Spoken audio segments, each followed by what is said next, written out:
Hi ice, இன்னைக்கு நம்ம ஒரு சூப்பரான மூவி பார்க்க போகிறோம். வாங்க டிலே பண்ணாமல் ஸ்டோரிக்குள்ளே போயிடலாம்.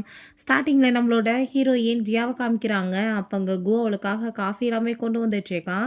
சின்ன வயசுலேருந்து நீ நானுமே சேர்ந்து தான் இருந்துட்டுருக்கோம். நீ எப்படி வந்துட்டு வேறு ஒரு யூனிவர்சிட்டிக்கு போய் வந்து அங்கே அட்மிஷன் போடுவா அப்படின்ற செட் அவன் கேட்குறான். என் கூட சேர்ந்து நீயுமே வந்து அந்த தீக்ஷன் யூனிவர்சிட்டியில் வந்து போடணும், நீ பெய்ஜிங் யூனிவர்சிட்டிக்கு போகக்கூடாதுன்னு அவன் சொல்கிறான். அவன் ஹீரோயின் ரொம்பவே அதிகமான மார்க் வாங்கியிருக்கா, பட் வந்துட்டு ரொம்ப கம்மியான மார்க்காக அவன்ட்டு அங்கே வந்துட்டு சொல்லியிருக்கா. ஸோ அவனுமே சேர்ந்தே வந்துட்டு படிக்கலான்னு சொல்லிட்டு அங்கே பேசிகிட்டு இருக்கும்போது அந்த யாயா அவங்க வந்துட்டு மெசேஜ் பண்ணுறா. நீங்கள் வந்து 2 பேருமே நான் வந்து படிக்க போகிற அதே யூனிவர்சிட்டிக்கு தானே வர்றீங்க, பெய்ஜிங் யூனிவர்சிட்டிக்கு போகலன்னு சொன்னதுமே கண்டிப்பாக நாங்கள் 2 பேரும் சேம் தான் வரோன்னு சொன்னதும் அப்போ அந்த ஜியான்னு சொல்லிட்டு அந்த யாயாவை கேட்டதுமே நான் அவளுமே தான் அப்படின்ட்டா சொல்லிட்டு அங்கே மார்க் எல்லாத்தையுமே அவன் அங்கே வந்துட்டு ஃபோட்டோ எடுத்து அங்கே அனுப்பிட்டுருக்கான். வம்பு பண்ணி ஹீரோயினுக்கு அங்கே வந்து பதிவு பண்ணிட்டுருக்கான் வேறு ஒரு யூனிவர்சிட்டிக்கு. அதெல்லாமே பார்த்துட்டு ஹீரோயின் ரொம்ப ஷாக் ஆகிட்டு, நான் உனக்காக இவ்வளோ தியாகம் பண்ணிகிட்ருக்கேன், பட் ஆனால் நீ அவளுக்காக தான் வந்து என்கிட்ட இப்படி பொய் சொல்லக்கூட ஆரம்பிச்சிட்டேன்னு சொல்லிட்டு அவள் ரொம்ப ஃபீல் பண்ணிகிட்ருக்கா. ஸ்கூலில் வந்துட்டு அவள் ஃபஸ்ட் டைம் வந்தப்போ எல்லாருமே அவள் பின்னாடி ஜொல்லு ஒழிஞ்சிருக்காங்க, பட் இவன் யாரையும் கண்டுக்கலை. ஹீரோயின் பின்னாடியே தான் சுற்றிட்டு இருப்பான். ஹீரோயினை எப்பயுமே பாதுகாத்துட்ருப்பான். பட் கொஞ்சம் கொஞ்சமாக அவகிட்ட வந்துட்டு அவன் க்ளோஸ் ஆக ஆரம்பிச்சிட்டு இவட்டையுமே அங்கே வந்து பொய் பேச ஆரம்பிச்சிட்டான். ஸோ இதெல்லாமே பார்த்துட்டு ஹீரோயினுக்கு ரொம்பவே கஷ்டமாயிடுச்சு. அவளுங்க மீட் பண்ண போகும்போது அப்போ அங்கே நம்ம ஹீரோயினுக்கு அவங்க ஃப்ரெண்டு கால் பண்ணிவிட்டு அந்த யாயாவுக்கு இந்த பெய்ஜிங் யூனிவர்சிட்டியில் சீட் கிடைக்க மாட்டுதுப்பா, அதனால் வந்துட்டு இப்போ அந்த யூனிவர்சிட்டியில் வந்து எடுக்க போகிறான். ஸோ வந்து உன்னோட மார்க்கையுமே வந்து கம்மியாக எல்லாத்தையுமே அங்கே பரப்பி விட்டுருக்கான். உனக்குமே வந்துட்டு அந்த யூனிவர்சிட்டியில் சீட்டு கிடைக்கல, இவங்க படிக்கிற யூனிவர்சிட்டியில் தான் சீட்டு கிடச்சிருக்குன்னு அவன் சொல்லியிருக்கான்னு சொன்னதும் ஹீரோயினுக்கு அதை கேட்டுட்டாங்க. அவ்வளோ ஒரு கஷ்டமாயிருது. கடைசியில் நீ இப்படிலாம் கேவலமாக போய் பேசுறியாடான்னு சொல்லிட்டு அவள் ரொம்பவே அங்கே டென்ஷன் ஆகிட்டேக்கா. யாயா அவங்க மீட் பண்ணுறதுக்காக வந்துட்டுருக்கான். என்னப்பா நம்ம எல்லோரும் சேம் யூனிவர்சிட்டியில் தான் படிக்கிறோமா, ஜியா அங்கே வந்துட்டு போகிறால வேறு யூனிவர்சிட்டிக்குன்னு சொன்னதும் அப்படிலாம் எதுவும் கிடையாது, நம்ம எல்லாருமே சேர்ந்து தான் படிக்க போகிறோம், அவள் நான் சொல்கிறத கேட்டு தான் நடப்பா, என்னை எதிர்த்து அவள் எதுவும் பேச மாட்டான்னு சொன்னதும் அவள் ரொம்ப ஹாப்பி ஆகிட்டாங்க. ஹக் பண்ணிவிட்டு இவன் வந்துட்டு கூடிய சீக்கிரம் எனக்கு வந்துட்டு ப்ரப்போஸ் பண்ணுவான், அப்போ அவள் மூஞ்சை நான் பார்க்கணுன்னு சொல்லிட்டு அவள் ரொம்ப ஹாப்பி ஆகிட்டேக்கா. நம்ம ஹீரோயினை இன்சல்ட் பண்ணணுன்றதுக்காகவே அவள் இந்த மாதிரிலாம் வேலை பண்ணிகிட்டேக்கா. ஒரு விஷயம் சொல்லு, அவள் வந்து உன்னோட சைல்ட்ஹுட் ஸ்வீட் ஆர்ட், இப்போ நீ வந்துட்டு என்ன லைக் பண்ணிடுறது அவளுக்கு தெரிஞ்சு அவள் கவலைப்பட மாட்டாளான்னு சொன்னதும் எனக்கு அதை பற்றி எந்த ஒரு கவலையுமே கிடையாது அப்படின்றத அவன் சொல்கிறான். நான் வந்துட்டு உனக்கு கூடிய சீக்கிரம் ப்ரப்போஸ் பண்ண போகிறேன் அப்படின்றதையுமே சொல்லிட்டேக்கான். ஸோ இதை நினச்சி அவளுக்கு அங்கே ரொம்பவே ஹாப்பி ஆகிட்டுருக்கு. பிறகு அங்கே அந்த ஃபங்க்ஷன் மாதிரி வச்சுருக்காங்க. ஸோ ஹீரோயின் அங்கே போய் உட்காந்ததுமே இன்னைக்கு கண்டிப்பாக இவன் எனக்கு வந்து ப்ரப்போஸ் பண்ணுவான்னு சொல்லிட்டு ஹீரோயின் யோசிச்சுட்டு இருந்தா. அவன் அங்கே கூட்டிகிட்டு வந்துடுறான் அந்த யாவை போய், எதுக்காக இவ்வளோ இப்படி கூட்டிகிட்டு வந்திருக்கான்னு சொல்லிட்டு ஹீரோயின் பார்த்தா எல்லாரும் முன்னாடி அங்கே ஃப்ளார் எல்லாமே கொடுத்தாங்க, மியூசிக் எல்லாமே வாசிக்க சொல்லி அங்கே வந்து ப்ரப்போஸ் பண்ணதுமே அதை பார்த்துட்டு அங்கே இருக்க எல்லாருமே அந்த வச்சிருக்க ஃப்ளார் இருக்குது பார்த்தியாப்பா, அது அவ்வளோ வந்து காஸ்ட்லியா, ரியலாக எங்கேருந்தோ வாங்கிட்டு வந்து வச்சுருக்காங்கப்பா அப்படின்ற செட்டு அங்கே பேசினதும் ஹீரோயினுக்கு ரொம்பவே கவலையாயிடுச்சுக்கு. ஹீரோயினுக்கு பர்த்டேக்காக அவன் அங்கே ஒரு ஃப்ளாரை கொடுத்துட்டு அங்கே வந்து இப்போ பேசியிருக்கான், என்கிட்ட அவ்வளோ காசு இல்லை அதனால தான் இதை வாங்கிட்டு வந்திருக்கேன்னு. பட் அங்கே அவள் ரொம்பவே ஹாப்பியாகிட்டு இருந்திருக்கா. ஏன்னா ரொம்பவே வந்துட்டு லைக் பண்ணாதான் இப்படி ரோஸ் கொடுப்பாங்கன்னு சொல்லிட்டு, அப்படின்னா இவன் என்னை லவ் பண்ணுறான்னு சொல்லிட்டு அப்போ நம்ம ஹீரோயின் நான் இவ்வளோ நாள் அவன் ஒரு கரிசனம் காட்டினதை தப்பாக லவ்னு நினச்சிட்டு இருந்தேனான்னு சொல்லிட்டு ரொம்பவே அங்கே ஃபீல் பண்ணிச்சேக்கா. ஏன்னா ஹீரோயினோட அம்மா அவங்க அப்பாவை வந்து காப்பாற்றிருக்காங்க. ஸோ அந்த நன்றிக்காக இவன் எப்பயுமே வந்துட்டு நான் பாதுகாப்பு கொடுப்பேன்னு சொல்லி சின்ன வயசுலேருந்தே ரொம்பவே அங்கே வந்துட்டு சப்போர்ட்டாக இருந்திருக்கான். எல்லா கரிசனையும் நான் தான் தப்பாக புரிஞ்சிட்ருக்கேனான்னு சொல்லிட்டு அவர் ரொம்ப அங்கே கவலைப்படுறா. ஸோ இந்த யாயாவுக்கு ஹீரோயினை பார்த்துட்டு அவ்வளோ ஒரு நக்கலாக சிரிப்பாயிடுச்சுக்கு. அவளுமே ஹாப்பியாகிட்டுங்க ஓகேன்னு சொல்லும்போது 2 பேருமே சேர்ந்து அங்கே கிஸ் பண்ணிக்கிட்டதுமே இவர் ரொம்பவே அழுக தாங்க முடியல. அங்கே வாஷ்ரூம் போயிட்டு நான் என்ன மாதிரி வந்துட்டு நினச்சிட்டு இருந்தேன், அப்போ இத்தனை நாள் அவன் எனக்கு வாக்கு கொடுத்துட்டு இருந்தானே அதெல்லாமே பொய்யான்னு சொல்லிட்டு இங்கே ரொம்பவே கவலையாகிட்டு அங்கேருந்து போகிறா. அப்போ அவங்க ஃப்ரெண்ட் வந்துட்டு ஒரு விஷயம் எனக்கு சொல்லு, நீ ஜியாவை தானே லைக் பண்ணிட்டு இருந்த, திடீர்னு என்ன யாயாவுக்கு போய் ப்ரப்போஸ் பண்ணிட்டு இருக்கான்னு சொன்னதும் நான் ஒன்றும் அவ்வளோ லைக்லாம் பண்ணலப்பா, குடும்பத்துக்காக நான் வந்துட்டு சும்மா என்னத்தையே பாதுகாத்துட்டு இருந்தேன், வேறு என்ன பண்ண முடியும் அவட்ட போயின்னு சொல்லிட்டு அவன் கேட்குறான். நீயா ஒரு விஷயம் சொல்லு, பிடிக்காத ஒரு பர்சன் பின்னாடியே சுற்றிட்டு இருந்தால் எப்படி இருக்கும், எப்போ பார்த்தாலும் தொல்லையாக இருக்குது அவளோட, எனக்கு வந்துட்டு அவன் மேலெல்லாம் எந்த ஒரு இன்ட்ரெஸ்ட் இல்லை, அவள் வந்துட்டு என்னை விட்டுட்டு போனாலும் நான் கவலையெல்லாம் படமாட்டேன்னு சொன்னதும் அப்போ அதை கேட்டுட்டு அவங்க ஃப்ரெண்டு அந்த பொண்ணு ஒரு நாள் விட்டுட்டு போயிட்டாங்கன்னா கண்டிப்பாக நீ ஃபீல் பண்ண போகிறேன்னு சொன்னதும் எனக்கு அப்படிலாம் ஃபீலிங் வராது, எனக்கு அவன் மேலே எப்போயும் லவ்வெல்லாம் கிடையாது, சும்மா சும்மா குடும்பத்துக்காக நான் பொறுத்துட்டு இருந்தேன் அவன் சொல்லிட்டு இருக்கான். ஸோ இவளுக்கு இதெல்லாமே கேட்டுட்டு அங்கே ரொம்ப கவலையாயிடுச்சுக்கு. அதுக்கப்புறம் தான் நீ வந்துட்டு என்னோட ஹாப்பிக்காக கொஞ்சம் ட்ரிங்க் பண்ணு, எல்லாருமே சேர்ந்து ட்ரிங்க் பண்ணாங்க, நீ மட்டும் தான் பண்ணலைன்னு சொன்னதும், உனக்கு தெரியாதா நான் ட்ரிங்க் பண்ண மாட்டேன்னு சொன்னதும், கொஞ்சம் குடிச்சா ஒன்றும் பிரச்சனை இல்லை நம்ம சொல்லிட்டு அங்கே ஃபோர்ஸ் பண்ணுறான். அந்த யாவ் உடனே நல்ல மாதிரி நடிச்சிட்டு, அவளுக்கு குடிக்க பிடிக்கலன்னா நீங்கள் ஏன் இப்படி வந்து ஃபோர்ஸ் பண்ணிட்டு இருக்கீங்க, கட்டாயப்படுத்தாதீங்க அப்படின்றத சொல்லிட்டு இருக்காங்க. ஸோ அப்போ அங்கே நம்ம ஹீரோயின் மேலே வேணுக்குனே வந்து ட்ரிங்க்ஸ் எல்லாமே ஊற்றி விட்டுட்டு அங்கே எதுவுமே தெரியாதவ மாதிரி நடிச்சிட்டு அங்கே சாரி கேட்டதுமே அப்போ அங்கே மினிக்கு கோவமாயிட்டு, சும்மா உன்னோட ட்ராமாவை நிப்பாட்டு, நீ வேணும்னு தான் ஊற்றுனேன்னு எனக்கு என்ன தெரியாதான்னு சொன்னதும், உடனே அங்கே அவன் வந்துட்டு கோவமாயிட்டு, நீங்கள் எதுக்காக இப்போ வந்துட்டு தேவையில்லாம அவட்ட கோவப்பட்டுட்டு இருக்கீங்கன்னு சொல்லிட்டு அவளை டிஃபன் பண்ணதுமே ஹீரோயின் உனக்கு என்ன கண்ணு தெரியலையா, அவள் வேணுக்கு தான் ஊற்றுனா, இதில் யாரோட தப்புன்னு சொல்லிட்டு அங்கே கேட்டதும் அவனுக்கு அதை கேட்டுட்டு அங்கே ரொம்ப ஷாக்காகி போயிடுது. என்னடா ஃபஸ்ட் டைம் வந்துட்டு இவன் இந்த மாதிரி ரொம்பவே வந்து கோவமாக எதிர்த்து பேசுகிறாளே, நான் என்ன சொல்கிறேனோ அதை கேட்டுக்குவா, இப்போ பண்ணியிருந்தாலும் அதை வந்துட்டு அவள் தப்புன்னு சொல்லிட்டு சொன்னால் ஓகேன்னு சொல்லுவா அப்படின்ற சொல்லிட்டு அவனுக்கு ரொம்ப ஷாக் ஆகிட்டுருக்கு. ஐ திங்க் வந்துட்டு அவங்களுக்கு என்னை பார்த்தாலே பிடிக்கல போலன்னு சொல்லிட்டு அங்கே பக்கத்தில் போயிட்டு, நீங்கள் வந்துட்டு அவரை ரொம்ப லைக் பண்ணிட்டு இருந்தீங்கன்னு எனக்கு தெரியும், என் மேலே வந்துட்டு ஜெலஸ் ஆகிட்டு கோவப்படாதீங்கன்னு சொன்னதும் அவளாவே கை விட்டுட்டு கீழே விழுந்துட்டு, எதுக்காக நீங்கள் இப்படி பண்ணீங்கன்னு சொன்னதுமே, நீ இப்போ ஒழுங்கு அவகிட்ட மன்னிப்பு கேளுன்னு சொன்னதும், எதுக்கு நான் மன்னிப்பு கேட்கணும், நான் என்ன தப்பு பண்ணேன்னு சொல்லிட்டு அவள் கேட்குறா. ஸோ அவனை கேட்டுட்டு அவனுக்கு இன்னுமே ஷாக் ஆகிட்டுருக்கு, என்னடா புதுசு அப்படி எதிர்த்து பேசுகிறாளேன்னு, எனக்கு இங்கே இருக்க பிடிக்கல நான் கிளம்புறேன்னு சொல்லிட்டு போனா, அப்போ அங்கே கோட்டை பூத்தி விட்டுட்டு ரொம்ப குளிராக இருக்குன்னு சொன்னதும், உன்னோட கரிசனை எனக்கு தேவை கிடையாதுன்னு சொல்லும்போது, நீ எதுக்காக வந்துட்டு இப்படிலாம் வந்து பேசிகிட்டு இருக்க, புதுசாக வந்துட்டு ஏதோ வந்து வித்தியாசமாக பிஹேவ் பண்ணிட்டு இருக்கேன்னு சொல்லிட்டு அங்கே ரொம்பவே வந்துட்டு அப்படியே பாசமாக பேசிகிட்டு இருக்கான். நான் வந்து உன்னை பாதுகாக்கிறேன்னு சொல்லியிருக்கேனா இல்லையான்னு சொல்லிட்டு பேசினதும், இந்த ஸ்வீட்டான பேச்சை நீ கொஞ்ச நேரத்துக்கு முன்னாடி பேசுகிறத நான் கேட்காம இருந்தா இடியட் மாதிரி இத்தனை வருஷமாக நம்பிட்டு தான் இருந்திருப்பேன். பட் நீ பேசுகிற உன்னோட சுயரூபத்தை தான் நான் பார்த்துட்டேனே, அதுக்கப்புறமே நான் எப்படா நம்புவேன் அப்படின்ற சைட் அவள் யோசிச்சுட்டேக்கா. நீ ஒரு டைம் ஒழுங்காக வந்துட்டு அவட்ட பண்ணதுக்கு சாரி கேட்டுன்னு சொன்னதும், நான் ஏன் சாரி கேட்கணும்னு சொல்லிட்டு அவள் கேட்டுச்சேக்கா. எந்த யூனிவர்சிட்டியில் போய் அட்மிஷன் போடக்கூடாதுன்னு சொன்னதும், அதுக்கு சொல்கிறதுக்கு உனக்கு எந்த ரைட்ஸும் இல்லை, எனக்கு என்ன எங்கே போக பிடிக்குதோ அங்கே தான் போவேன்னு சொல்லிட்டு பேசும்போது இவனுக்கு எதுவுமே புரிய மாட்டுது, என்னடா புதுசாக அப்படி பேசிகிட்டு இருக்கான்னு. உடனே அங்கே இருக்க எல்லாத்தையுமே நீங்கள் எல்லோரும் கொஞ்சம் நேரம் வெளியே போங்கன்னு சொல்லிட்டு ஹீரோயினை பிடிச்சி அங்கே ஒரு ரூம்குள்ளே பிடிச்சி தள்ளி விட்டுட்டு, நீ எந்த சொன்ன பேச்சும் கேட்க மாட்டியா, உனக்கு பண்ணது தப்புன்னு தோணலைல, வந்துட்டு உள்ளவே கடந்து சாவுன்னு சொன்னதும், நீ என்ன பேசிட்டு இருக்க, எனக்கு இருட்டுனா பயம், எனக்கு ஹோப்பியாக இருக்குன்னு உனக்கு தெரியலன்னு சொல்லும்போது அவள் உடனே நல்லவ மாதிரி நடிச்சிட்டு இருக்கா. அப்போ ஹீரோயின் பாஸ்ட் ஒரு விஷயத்தை யோசிச்சு பார்க்குறா, இவன் அங்கே காட்டுக்குள்ளே மாட்டிக்கிட்டான், ஸோ இவனை காப்பாற்ற போய் தான் அவளுக்கு அந்த ஹோப்பியா பிரச்சனையே வந்திருக்கு, மயக்கமாக இருக்கா. அப்போ இருந்து இப்போ வரைக்குமே அதே ப்ராப்ளம் போயிட்டுருக்கு. ஸ்கூல்லேயுமே ஒரு டைம் இருட்டானையில் மாட்டிக்கிட்டப்பா அவன் தான் வந்து காப்பாற்றிருக்கான், உன்னை எப்பயுமே நான் நல்லபடியாக பார்த்துக்குருவேன்னு சொல்லியிருந்திருக்கான். ஸோ அப்போ அங்கே வந்துட்டு ஃபஸ்ட் டைம் அவன் மேலே அவ்வளோ ஒரு லவ் வந்திருக்கு. இத்தனை வருஷமாக அவன் வந்துட்டு என்னத்தையும் ஒரு கடமைக்கு பண்ண எல்லாத்தையும் நான் லவ்னு நினச்சிட்டு இருந்தேனான்னு சொல்லிட்டு இவன் ரொம்பவே ஃபீல் பண்ணிட்டாங்க, அழுதுட்டு அப்படியே தூங்கிடுறா. நெக்ஸ்ட் மார்னிங் அவன் வந்து நின்றுட்டு முதல்ல வந்துட்டு எந்திரிச்சு வெளியே வா, இப்போயாச்சும் உனக்கு புத்தி வந்திருக்கும், இதுக்கப்புறம் இந்த மாதிரி பிஹேவ் பண்ண மாட்டான்னு சொல்லிட்டு இங்கே பேசிட்டு, உங்கள் அம்மா கடை ஓப்பன் பண்ணியிருப்பாங்கல்ல, எனக்கும் அவளுக்குமே வந்துட்டு நல்ல சாப்பாடாக நீ வாங்கிட்டு வா, ஸ்பைசஸ் இருக்கக்கூடாது, ரொம்பவே வந்துட்டு சூப்பராக இருக்கணும், அந்த மாதிரிலாம் வந்து நீ வாங்கிட்டு வரணும்னு சொன்னதுமே அப்போ அங்கே ஹீரோ நைட்டெல்லாம் தப்பு பண்ணியிருக்கான், பட் வந்து ஒரு சாரி கூட கேட்பான்னு பார்த்தா அவன் வந்துட்டு என்கிட்ட இப்போ ஆர்டர் கொடுத்துட்ருக்கான், என்ன மாதிரி மனுஷன் இவனை போய் நான் லைக் பண்ணேன்னு சொல்லிட்டு அவளுக்கு ரொம்ப கவலை ஆகிட்டு எதுவும் பேசாமல் இருந்தாங்க போகும்போது. அப்போ அந்த அவங்க வந்துடா, இதுக்கப்புறமே பாரு அவர் உன்னை கண்டிப்பாக வந்துட்டு விட்டுட்டு என் பின்னாடியே சுற்றுவாருன்னு சொல்லிட்டு அங்கே பேசும்போது அதுக்கு ஸ்டார்டிங் மட்டும்தான் வேற அவ சொல்கிறா. அப்போ ஹீரோயின் நீ அவனுமே சேர்ந்து ஹாப்பியாக இருங்க வாழ்த்துக்கள் அப்படின்றத சொல்லிட்டு அவப்பாட்டு அங்கேருந்து போனதுமே இவளுக்கு ரொம்ப ஷாக் ஆகிட்டுருக்கு, என்ன வித்தியாசமாக பிஹேவ் பண்ணிட்டுருக்கா, கோவப்படுவான்னு பார்த்தா இப்படி போகிறாளேன்னு சொல்லிட்டு பிறகு அவங்க அம்மாட்ட அங்கே ஹீரோயின் கால் பண்ணிட்டுருக்கா, அம்மா நைட்டு வரதுக்கு கொஞ்சம் லேட் ஆயிடுச்சு, நீங்கள் வந்துட்டு எதுவும் என் மேலே கோவப்படாதீங்க, ஃப்ரெண்டு வீட்டிலே தூங்கிட்டேன்னு சொன்னதும், ஒன்றும் கவலை இல்லைம்மா நீ வீட்டுக்கு வான்னு சொல்கிறாங்க. ஸோ அங்கே ட்ரெஸ் எல்லாம் பிளட்டாக இருக்கவுமே நான் ஃபஸ்ட்டு ட்ரெஸ்ஸை மாற்றிட்டு வீட்டுக்கு போகணுன்னு சொல்லிட்டு அங்கே வீட்டுக்கு கிளம்பி போனால் அப்போ அங்கே அந்த பக்கத்து வீட்டு ஆண்டி சொல்கிறாங்க, அம்மாவுக்கு முடியாமல் ஹாஸ்பிட்டலில் இருக்காங்கன்னு சொன்னதும், என்ன பேசிகிட்டு இருக்கீங்க, இப்போ தான் ஃபோனில் பேசுனேன்னு சொன்னதும், இப்போ கொஞ்ச நேரத்துக்கு முன்னாடி வந்த அம்மா என்னத்தை சொன்னான்னு தெரியல, அவங்களுக்கு ஹார்ட் அட்டாக் வந்துருச்சுன்னு சொன்னதும் ஹீரோயினுக்கு அதை கேட்டுட்டு அங்கே ரொம்ப கவலையாயிடுச்சுக்கு. வேமா அங்கே ஹாஸ்பிட்டல் கிளம்பி போயிட்டு, அம்மா உங்களுக்கு எப்படி இருக்குது, என்னாச்சு உங்களுக்குன்னு சொல்லிட்டு அங்கே கேட்டுட்டு அவன் ரொம்பவே ஃபீல் பண்ணிட்டுருக்கா. சொல்லி வச்சுருக்கான்னா பெய்ஜிங் யூனிவர்சிட்டியில் வந்து சீட்டு கிடைக்கல, உங்கள் பொண்ணோட மார்க் ரொம்ப கம்மியாக இருக்குது அப்படின்றத சொல்லியிருக்கான். ஸோ இதை கேட்டுட்டு அவங்க என்னவா இதெல்லாம் கஷ்டப்பட்டு நீ படிச்சு உனக்கு நல்ல மார்க் வரலையான்னு சொன்னதோ, அம்மா அப்படிலாம் கிடையாது எனக்கு நல்ல மார்க் வந்திருக்கு, நான் கண்டிப்பாக பெய்ஜிங் யூனிவர்சிட்டிலாம் போவேன்னு சொல்லும்போது ஆண்டி அவள் போய் சொல்லிட்டு இருக்கா, இங்கே பாருங்கள் அவளோட மார்க்கர் சைட்டு அவன் மார்க்கை காமிக்கிறான். ஸோ அதை பார்த்துட்டு அவங்களுக்கு அங்கே ரொம்ப மூச்சு விட முடியாமல் ரொம்ப ரொம்ப சிரமமானதுமே அப்பங்க டாக்டர் பயங்கரமா புடிச்சு திட்ட ஆரம்பிச்சுறாரு. அவங்களுக்கு ஹார்ட்ல ப்ராப்ளம் இருக்கு. என்ன ஜென்மங்க நீங்க? இப்படிலாம் வந்துட்டு அவங்கள வந்து டார்ச்சர் பண்ணிட்டு இருக்கீங்க.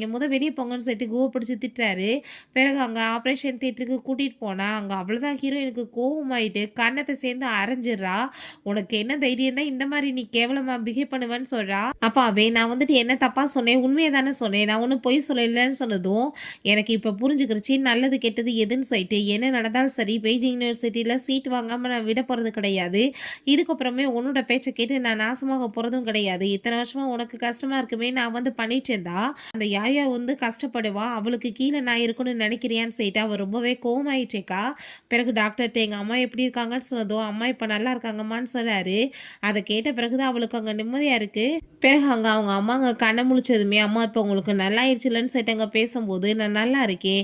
இந்த மார்க் என்ன?" அப்படின்ற சொல்லிட்டு கேட்டதுமே, "அம்மா அது வந்துட்டு நான் சும்மா அவன்ட்ட கிண்டலுக்காக கம்மியான மார்க் வந்திருக்குன்னு எழுதி காமிச்சேன். அத அவன் உண்மை நெனச்சுட்டு உங்கள்ட்ட பேசியிருக்காமான்னு" சொன்னதுமே, "நீ சின்ன புள்ள மாரி இன்னுமே இந்த மாரி பிஹேவ் பண்ணிட்டு இருக்கியா? கொஞ்ச நேரத்துல நான் பயந்து போயிட்டேன்னு" சொல்லும்போது, ஹீரோயின் "நான் உன்ன பத்தின உண்மைகள் எதையுமே உங்ககிட்ட இப்போதைக்கு சொல்ல முடியாதுன்னு" சொல்லிட்டு, "நீங்க கவலைப்படாதீங்கம்மா. கண்டிப்பா நான் பெய்ஜிங் யூனிவர்சிட்டில சீட் வாங்கிருவேன்னு" சொல்றா. நெக்ஸ்ட் டே அவங்க கிளாஸ் மாஸ்டரவே மீட் பண்ணிட்டு அவங்க வந்து பேசும்போது அவர் ரொம்பவே பாராட்டிட்டு இருக்காரு. "எத்தனையோ ஸ்டூடெண்ட்டுக்கு நான் டீச் பண்ணியிருக்கேன்.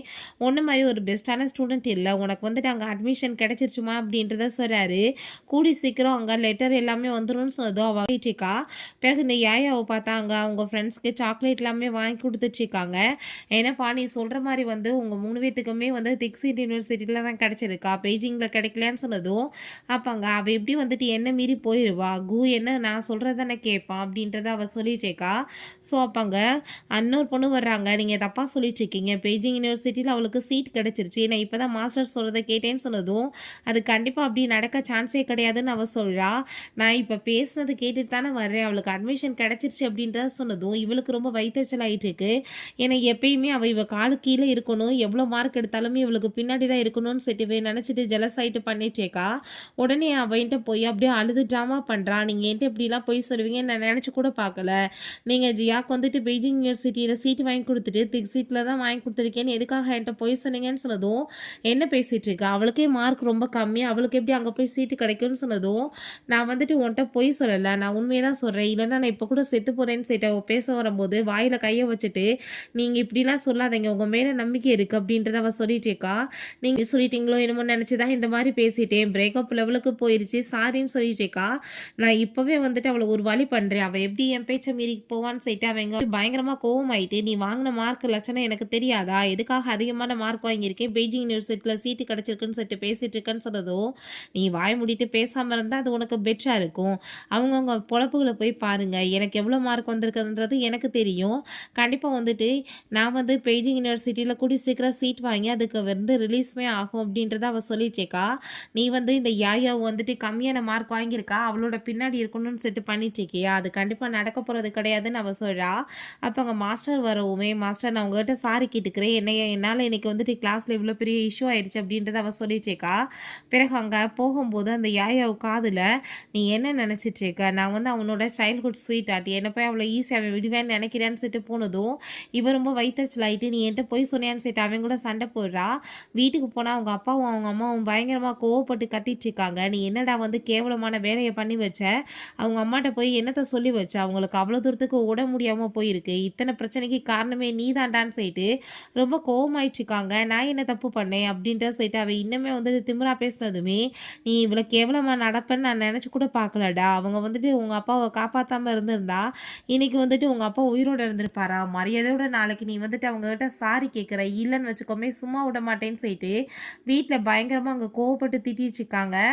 நெக்ஸ்ட் டே நம்ம ஹீரோயின் அவங்க அம்மாட்ட அங்க பேசிட்டு இருக்கா. "அம்மா நீங்க ஒண்ணும் கவலைப்படாதீங்க. யுனிவர்சிட்டில சீட் கிடைக்கிறது மட்டும் இல்ல, பெரிய லெவலுக்கு படிச்சு ஸ்காலர்ஷிப் வாங்கி வாழாயிருவேன்" அப்படின்றத சொன்னதும் அவங்களுக்குமே ஹாப்பி ஆயிட்டு இருக்கு. அப்போ அவங்க ஃபேமிலியே வந்துட்டு அங்க மீட் பண்ண வரும்போது, "ஆன்ட்டி ப்ளீஸ் அம்மாக்கு ரொம்ப முடியல. ஏதாச்சும் பேசி அவங்களுக்கு கஷ்டமாயிரும். நம்ம வெளிய போய் பேசலாமான்னு" சொன்னதுமே, அவங்களுமே போயிட்டு, "மரியாதை நீ இப்ப அந்த பொண்ணுட்ட மன்னிப்பு கேளு செஞ்சதுக்குன்னு" சொன்னதும், "நான் என்ன தப்பு பண்ணேன்னு" சொல்லிட்டு அவ ரொம்ப திமிராவே பேசிட்டு இருக்கா. ஸோ ஹீரோயினுக்கு அத பார்த்துட்டு அங்க ரொம்பவே கவலையாயிட்டு இருக்கு. "உன்னை நான் என்னை இப்படியாடா வளர்த்தே, நீ வந்து பண்ணி கொடுத்த ப்ராமிஸ் எல்லாத்தையும் மறந்து போயிட்டியாடான்னு சொல்லிட்டு எங்க கோவப்பட்டதுமே, சின்ன வயசுல நான் ஏதோ சொன்னா நீங்க அதவே புடிச்சிட்டு பேசிட்டு இருப்பீங்களா? எனக்கு அப்படிலாம் வந்துட்டு எந்த ஒரு எண்ணமே கிடையாது. 2வது எனக்கு எந்த ஒரு ஃபீலிங்ஸுமே கிடையாது அவன் மேலன்னு சொல்லிட்டு அவன் ரொம்பவே எங்க கஷ்டப்படுத்துற மாரி பேசுறான். அதெல்லாம் கேட்டுட்டு அவங்க ஃபேமிலி மெம்பர்ஸ்க்கே ரொம்ப கஷ்டமாயிட்டு அங்க வந்துட்டு சாரி சொல்லிட்டு இருக்காங்க. கொஞ்ச நேரத்துல அவங்க அம்மாவுமே அங்க வந்துடுறாங்க. ஸோ இப்போ வரைக்கும் இவன் மார்க்ல வந்து பொய் சொல்லி ஏமாத்துனது எல்லாமே அங்க தெரிஞ்சு போயிட்டு, நீங்க வந்துட்டு தயவு செஞ்சு இதுக்கப்புறமே எதுவுமே பேச வேணாம். என் புள்ள வந்துட்டு இதெல்லாம் கஷ்டத்த அனுபவிக்கணும்னு என்ன வந்து தலையெழுத்து இருக்கு சொல்லுங்க. என் புள்ள இப்படியே இருந்துட்டு போட்டும். உங்க கூட சேர்ந்து இதுக்கப்புறம் எந்த ஒரு உறவுமே வேணாம். என் பொண்ண வந்து நீங்க பாதுகாக்கணும்னு இதுக்கப்புறம் அவசியம் கிடையாது. நான் பார்த்துக்கிறேன் என் புள்ளைய. இதுக்கப்புறம் 2 குடும்பத்துக்குமே எந்த உறவும் இல்லாம இருந்தா தான் நல்லா இருக்கும்னு அவங்க சொன்னதும், தயவு செஞ்சு நீங்க அப்படிலாம் பேசாதீங்கன்னு சொல்லிட்டு அவங்க ரொம்ப கவலையாயிட்டு இருக்காங்க. இதான் நல்லதுன்னு சொல்லும்போது, அங்க வந்துட்டு அங்க எல்லாருமே வந்து கவலையாயிட்டு சாரி கேட்டு போகும்போது, அவன் உடனே உங்க அம்மாவுக்கு வந்துட்டு இவ்வளோ தூரத்துக்கு கஷ்டமாகும்னு நான் நினச்சு கூட பார்க்கல. அவங்களுக்கு ரொம்ப சீரியஸ் ஆகும்னு நான் நினச்சு பண்ணலன்னு அவன் சொல்லும்போது, ஹீரோயினுக்கு பாஸ்ட்ல நடந்தது ஞாபகம் வருது. போகும்போது ரொம்பவே வந்துட்டு அங்க குடும்பமே சேர்ந்து கவலைப்பட்டுருக்காங்க. அப்ப அங்க அவனுமே எப்பயுமே கவலைப்படாதீங்க ஆன்ட்டி, உங்களை பாதுகாக்கிறதுக்கு நான் இருக்கேன்னு சொல்லியிருக்கான். ஸோ இதெல்லாமே அங்க நினச்சி பார்த்துட்டு அங்க ரொம்பவே வந்துட்டு ஃபீல் ஆயிட்டு இருக்கு நம்ம ஹீரோயினுக்கு. இதுக்கப்புறம் உன்கிட்ட எது எனக்கு பேச விருப்பம் கிடையாது. நீ யாரு கூட சேர்ந்து சுத்தணுமோ போய் சுத்து அப்படின்றத சொல்லிட்டு அங்கேருந்து ஹீரோயின் கோவமாயிட்டு போயிடுறா.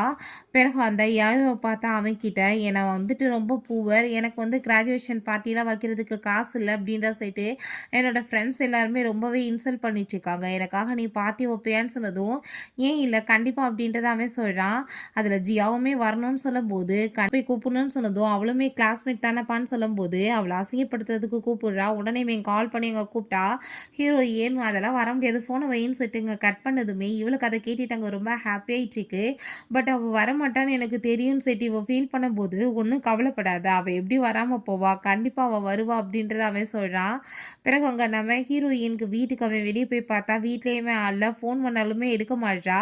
இவன் எங்கே போனா அப்படின்ற சொல்லிட்டு அங்கே ரொம்ப இவனுக்கு கவலை ஆயிடுச்சுக்கு. ஸோ அப்போ அங்கே வந்து போஸ்ட்மேன் வர்றாங்க.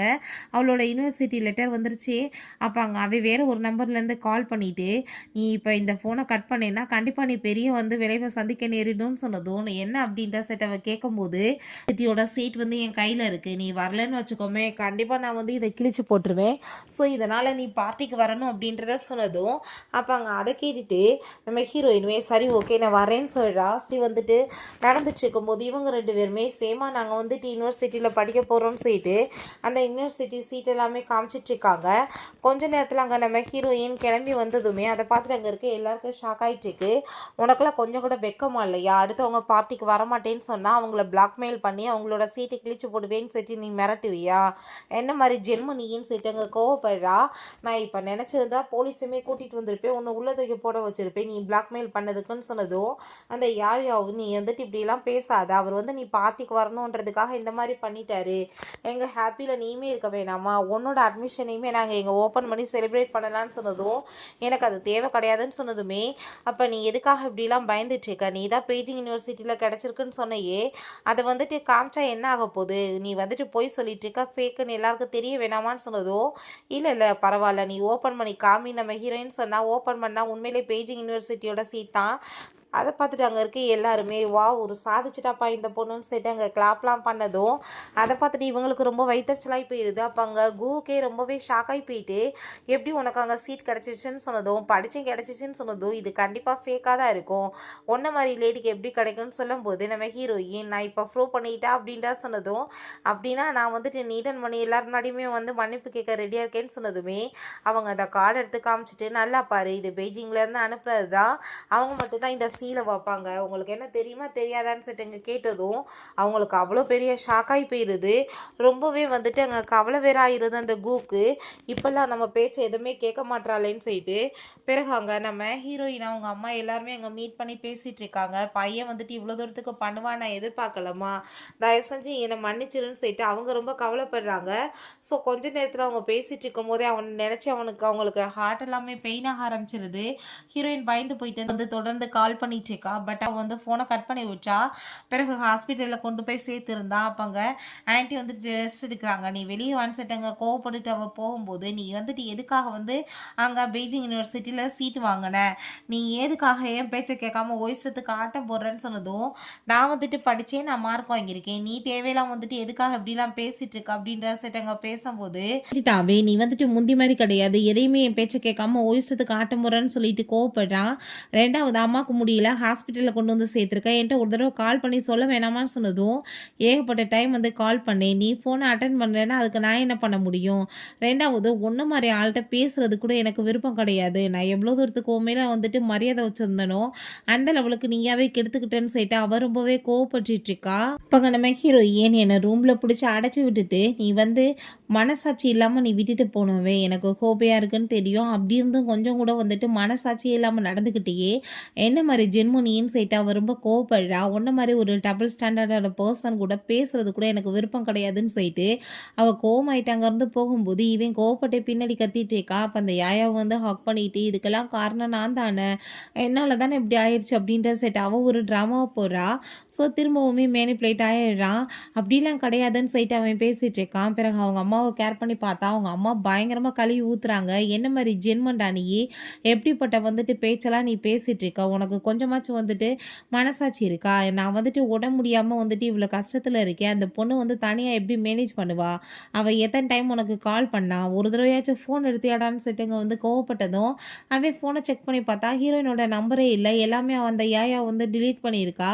அவளோட நம்பரே இல்லையம்மான்னு சொன்னதுமே, அப்போ நீ அவள் நம்பரை கூட வந்து டிலீட் பண்ணிட்டியாடான்னு சொல்லிட்டு அங்கே கோவப்பட்டதுமே, ஐயோ அப்படிலாம் எதுவுமே பண்ணலம்மா அப்படின்றத சொல்கிறான். ஸோ வந்து புரிஞ்சுக்குது யாயாவு தான் வந்து இந்த மாதிரி வேலை பண்ணியிருக்கான்னு சொல்லிட்டு பார்த்து அங்கே வந்து கிராண்ட் அங்கே பண்ணிட்டு இருக்காங்க. அதில் நம்ம ஹீரோயின் மட்டும் அப்படியே வந்ததுமே போயிட்டா போல். எல்லாருமே சேர்ந்து அங்கே செலிப்ரேட் பண்ணிட்டு அங்கே டீச்சருக்கு அங்கே தேங்க்யூ சொல்லிட்டு இருக்காங்க. அப்போ வந்துட்டு ஹீரோயினை ரொம்பவே மிஸ் பண்ணிட்டு இருக்கான். ஏன்னா மேக்ஸ் எல்லாமே அவள் ரொம்பவே பர்ஃபெக்டாக சொல்லி கொடுப்பான். அதெல்லாத்தையுமே அவன் சொல்லிட்டு அவள் உண்மையிலே ஒரு நல்ல ஸ்டூடெண்ட்டுன்னு சொல்லிட்டு பேசினதுமே இவனுக்கு ரொம்பவே வைத்தச்சலாயிட்டு இருக்கு. அப்போ அங்கே அந்த டீச்சருமே சொல்கிறாங்க, நான் எத்தனையோ வந்து ஸ்டூடெண்ட்ஸ்க்கு வந்துட்டு சொல்லி கொடுத்துருக்கேன், பட் நான் சொல்லி கொடுத்ததுலே பெஸ்ட்டான பொண்ணுன்னா அதை ஜியாதான்னு சொன்னதும் இவளுக்கு அதை கேட்டுட்டு ரொம்பவே வைத்தச்சலாயிட்டு இருக்கு. நீ இப்போ வரைக்குமே அந்த பொண்ணுகிட்ட நடந்துக்கிட்டதுக்கு கண்டிப்பாக நீ சாரி கேட்கணும்னு அந்த டீச்சர் சொல்கிறாரு. ஸோ அதை கேட்டுட்டு அவள் கோவமாயிட்டு அங்கேருந்து போனதுமே இவனுமே பின்னாடியே போயிட்டு எதுக்காக நீ இப்படி கோவமாயிட்டு இருக்கன்னு சொன்னதும், உங்களுக்குமே வந்துட்டு அவன் மேலே ஃபீலிங்ஸ் இருக்க போய் தானே இந்த மாதிரிலாம் நடந்துட்டு இருக்கு, நீங்களுமே அவளை தான் நான் லவ் பண்ணிட்டு இருக்கீங்கன்னு சொல்லிட்டு அவள் திரும்ப அங்கே மெயின் ப்ளே பண்ணதுமே, யார் சொன்னது, நான் ஒன்றை மட்டும்தான் லவ் பண்ணிட்டு இருக்கேன், உன் மேலே தான் எனக்கு ஆசை இருக்குன்னு அவன் சொல்கிறான். பிறகு அவன் நெக்ஸ்ட் டே ஹீரோயினை மீட் பண்ணுறதுக்காக அவங்க போனால் கடை வந்து மூடி கிடக்கு. அவளை வந்துட்டு அந்த யூனிவர்சிட்டியில் சேர வேணான்னு சொல்கிறதுக்காக போயிருக்கார் ஐயா. பட் அங்கே வெளியே இருக்கவங்ககிட்ட இந்த கடை என்ன மூடி இருக்குன்னு சொல்லிட்டு கேட்கும்போது வேற ஒன்றும் கிடையாதுப்பா, அந்த பொண்ணுக்கு பெய்ஜிங் யூனிவர்சிட்டியில் வந்து சீட்டு கிடச்சிருச்சுல, ஸோ அவங்க அந்த இடத்துக்கே போய் ஸ்டே பண்ணிக்கலாம், இங்கே இதுக்கு கடைன்னு சொல்லிட்டு சேல்ஸ் பண்ணிட்டு கிளம்பிட்டாங்க, ஏர்போர்ட்டுக்கு போயிருக்காங்கன்னு சொன்னதும் இவன் உடனே விழுந்தடிச்சு ஏர்போர்ட்டுக்கு போயிட்டுருக்கான். இப்போ நீ எதுக்காக இப்படி என்னை விட்டுட்டு போயிட்டுருக்க, நம்ம சின்ன வயசுலேருந்து எவ்வளோ ஒரு நல்ல ஃப்ரெண்ட்ஸ், நீ வந்துட்டு உறவு எல்லாத்தையும் முறிக்கணும்னு பார்க்குறியான்னு சொன்னதும், தயவு செஞ்சு உன்னோட இந்த ட்ராமாவெல்லாம் நீ பாட்டு, நீ எவ்வளோ தூரத்துக்கு வந்து ஃப்ரெண்ட்ஷிப்புக்கு மரியாதை கொடுப்பான்னு எனக்கு நல்லாவே தெரியும், அதான் உன்னோட அந்த யாயாவும் இருக்கால்ல அவ கூட சேர்ந்து நீ வந்துட்டு உன்னோட லைஃப்பை சந்தோஷமாக வாழு, நீ என்ன வந்துட்டு தொந்தரவுலாம் பண்ணிட்டு இருக்காத, நீ கிளம்பி போகலாம் அப்படின்றத அவள் சொல்லிட்டு அவங்க அம்மாவோட சேர்ந்து கிளம்பிடுறா. பிறகு நல்லா தண்ணி போட்டுட்டு அவள் ஃபீல் பண்ணிட்டு இருக்கவுமே, என்ன பாச்சு உனக்கு, ஏன் இப்படி கவலையாக இருக்கான்னு சொன்னதும், இப்படி அவள் வந்து ஊரை விட்டு வேறு பக்கம் படிக்க போயிட்டான்னு சொன்னதும், நல்ல வேலை நான் கூட ஏதோ வந்துட்டு யாரோ செத்து போயிட்டாங்களாக்குன்னு நினச்சேன், அந்த மாதிரி எதுக்காக நீ மூஞ்ச வச்சுட்டு இருக்க அப்படின்ற சைட் அங்கே வந்துட்டு கேட்குறான். பிறகு அந்த யாயாவும் அவங்க ஃப்ரெண்டுமே பேசிகிட்டு இருக்காங்க. சரிப்பா கு வந்துட்டு உன்னை பொறுத்தவரைக்கும் எப்படிப்பட்ட மனுஷன்னு சொன்னதும் அவன் ரொம்ப ஹாப்பி ஆகிட்டு நம்மளை பற்றி என்ன சொல்கிறான்னு பார்ப்போன்னு சொல்லிட்டு பார்த்தா அவன் ஒரு டாக் தான், நான் வந்துட்டு எப்படியும் வந்து பிஸ்கட்டை தூக்கி போடணும், அந்த சைடில் ஆட்டம் போடணும், வாழை சுருட்டுனா சுருட்டணும், நீட்டனா நீட்டணும், அந்த மாதிரி தான் நான் பண்ணிகிட்ருக்கேன்னு சொல்லிட்டு அவனை வச்சு ஜியாவை நான் எப்படி பழி வாங்கணும்னு ஆசைப்பட்டனும் அந்த மாதிரி பண்ணிட்டேன்னு சொன்னதுமே அதை கேட்டுட்டு அவன் ரொம்ப கோவமாயிட்டு அங்கே கத்துனதுமே, நீ எப்போ இங்கே வந்த, நீ வருவேன்னு நான் நினச்சி கூட பார்க்கலேன்னு சொல்லும்போது, நான் வந்ததுனால தான் நீ என்னை பற்றி எவ்வளோ கேவலமாக நினைக்கிறேன்னு எனக்கு தெரிஞ்சிச்சின்னு சொல்லிட்டு அவன் ரொம்ப கோவமாயிட்டு அடிக்கிறான். நீ கீழ்த்தரமாக எதுக்காக நீ இப்படிலாம் பண்ணேன்னு சொன்னதும் நான் வந்துட்டு அந்த ஜியாவை பார்த்து ரொம்ப ஜெலஸ் ஆகிட்டு இருந்தேன். ஏன்னா அவள் எப்பயுமே எல்லாத்துலேயுமே ஃபஸ்ட்டாக இருக்கா, எனக்கு அது பிடிக்கல. அவள் வந்துட்டு ரொம்பவே லைக் பண்ணிட்டு இருக்க ஒரு பர்சனை லைஃப்பில் இருந்து பிரிச்சுட்டு அவளுக்கு கஷ்டமாக இருக்குல்ல, அதனால தான் நான் பண்ணினேன். ரெண்டாவது நீ நினைக்கிற மாதிரி நான் ஒன்றும் உன்னை லவ்வெல்லாம் பண்ண கிடையாது, உன்னை மாதிரி ஆளெல்லாம் யாருக்காச்சும் பிடிக்குமா, எனக்கு வந்துட்டு உன்னை பிடிக்கவும் கிடையாது, நான் வந்துட்டு உன்னை மேரேஜ் எல்லாம் பண்ணிக்க போகிறதும் கிடையாது, அத புரிஞ்சுக்கோன்னு சொன்னதும், "நீ வந்துட்டு கண்டிப்பா பண்ணதுக்கு உனக்கு பனிஷ்மென்ட் இருக்குன்னு" சொல்லிட்டு அவன் கோவப்பட்டுட்டுருக்கான். பிறகு அங்க போலீஸ் ஸ்டேஷன்லேருந்து இவங்க ஃபேமிலி கூட்டிட்டு வந்துட்டுருக்காங்க. பயங்கரமா கோவப்படுறாரு. "ஒரு பொம்பள புள்ள மேல நீ கை நீட்டுவ நான் நெனச்சு கூட பார்க்கலடான்னு" சொல்லிட்டு அவங்க திட்டுறாங்க. ஃபீல் பண்ணிட்டு அந்த ஐயாவு தான் வந்துட்டு பிளான் பண்ணி என்னையும் ஜியாவையும் பிரிச்சிட்டான்னு சொல்லிட்டு ரொம்ப ஃபீல் பண்ணிட்டு போயிட்டுருக்கான். பிறகு ஹீரோயின் அவங்க அம்மாவுமே இங்க ரொம்ப ஹாப்பியா இருக்காங்க. இவன் திரும்ப திரும்ப இங்க கால் பண்றான். வேற வேற நம்பர்லேருந்து கால் பண்ணிட்டுருக்கான். பட் எல்லாத்தையுமே ஹீரோயின் அங்க கட் பண்ணி விட்றா. "உன் கூட சேர்ந்து எனக்கு எந்த ஒரு சவகாசமே கிடையாதுன்னு" அவ சொல்றா. அப்ப அவன் இவ்ளோ தூரத்துக்கு என்ன ஹேட் பண்ணிட்டு இருக்காளான்னு சொல்லிட்டு ரொம்ப கவலையாயிட்டு இருக்கான். நெக்ஸ்ட் டே அங்க பெய்ஜிங் யூனிவர்சிட்டிக்கு வெளியவே உட்காந்துட்டு இருக்கவுமே ஹீரோயின் அங்க உள்ள போனா, அந்த யாய் அவங்க ஆசிட் எடுத்து தூக்கிட்டு அடிக்கிறதுக்கு வந்துடுறா. அத பார்த்துட்டு இவன் வேகமா புடிச்சு அங்க தள்ளும்போது, அங்க சில டிராப்ஸ் எல்லாமே அவ ஃபேஸ்லயுமே பட்டு எரிஞ்சு போயிருது. இவன் ஃபேஸ்லயுமே பட்டுது. ஸோ அத பார்த்துட்டு அவனுக்குமே ரொம்ப கவலையாயிட்டுருக்கு. "நீ ஹாஸ்பிட்டல் போன்னு" சொல்லிட்டு அவன் ரொம்ப கவலைப்பட்டதுமே, எனக்கு ஒரு விஷயம் மட்டும் நல்லா புரிஞ்சுக்கிருச்சு. என்ன பார்த்தாலே உனக்கு ஹேட்ஃபுல்லா இருக்குல்ல, இதுக்கப்புறம் நான் வந்துட்டு உன் முன்னாடி வரமாட்டேன்னு அவன் சொல்றான். இவள அங்க போலீஸ் வந்துட்டு அரெஸ்ட் பண்ணி இவன் இழுத்துட்டு போயிடுறாங்க. நம்ம ஹீரோயின் திரும்ப அவங்க அம்மாட்ட அங்க பேசிட்டு ரொம்பவே ஹாப்பி ஆயிடுச்சுக்கா. "நான் நல்லா படிச்சு பெரிய வேலைக்கெல்லாம் போவேன். நான் உங்கள நல்லபடியா பார்த்துக்குவேன்னு" சொல்லிட்டு அவங்க 2 பேருமே ஹாப்பி ஆயிட்டு அங்க பேசிட்டு இருக்காங்க. அப்புறம் "உனக்கு ஒரு விஷயம் தெரியுமா? எனக்கு யார் வந்ததுன்னு" சொல்லிட்டு கேட்டதும், யாரும்மா வந்தாங்கன்னு சொன்னதும், "கோவோட பேரண்ட்ஸ் வந்தாங்கன்னு" சொன்னதும், "என்னம்மா?" அப்படின்ற சொல்லிட்டு கேட்கும்போது, "வேற ஒண்ணும் கிடையாது. கன்சீவா இருக்காங்களான்னு" சொன்னதுமே, "என்னது கன்சீவா இருக்காங்களான்னு" சொல்லிட்டு அவ ஒரு மாரியா பேசினதுமே, "நீ இப்படிலாம் வந்துட்டு மரியாதைலாம் பேசக்கூடாது. அவங்க குழந்தை பெத்துக்கிட்டா உனக்கு என்ன பிரச்சனை இருக்கு?" அப்படின்றத சொல்லும்போது, நம்ம ஹீரோயின் அவங்க அப்பாவோட அங்க ஃபோட்டோவ பார்த்துட்டு அவ ரொம்பவே அங்க ஃபீல் பண்ணிட்டு இருக்கா. "அப்பா இதுக்கப்புறம் எந்த ஒரு கவலையுமே இல்ல. நான் படிச்சு முடிச்சுட்டு நல்ல வேலைக்கு போய் நல்லபடியா வந்துட்டு எல்லாத்தையுமே பார்த்துக்குவேன். ஒண்ணுமே பிரச்சனை கிடையாது. நான் உங்கள எப்பயுமே ரொம்பவே ப்ரௌடா தான் ஃபீல் பண்ண வைப்பேன்னு" சொல்றா. ஓகே ஃப்ரெண்ட்ஸ், இப்படியே இந்த மூவியுமே கம்ப்ளீட் ஆயிடுச்சு. இந்த வீடியோ உங்களுக்கு பிடிச்சா கண்டிப்பா லைக் பண்ணுங்க, ஷேர் பண்ணுங்க, கமெண்ட் பண்ணுங்க அண்ட் ப்ளீஸ் சப்ஸ்கிரைப் பண்ணுங்க. Bye guys.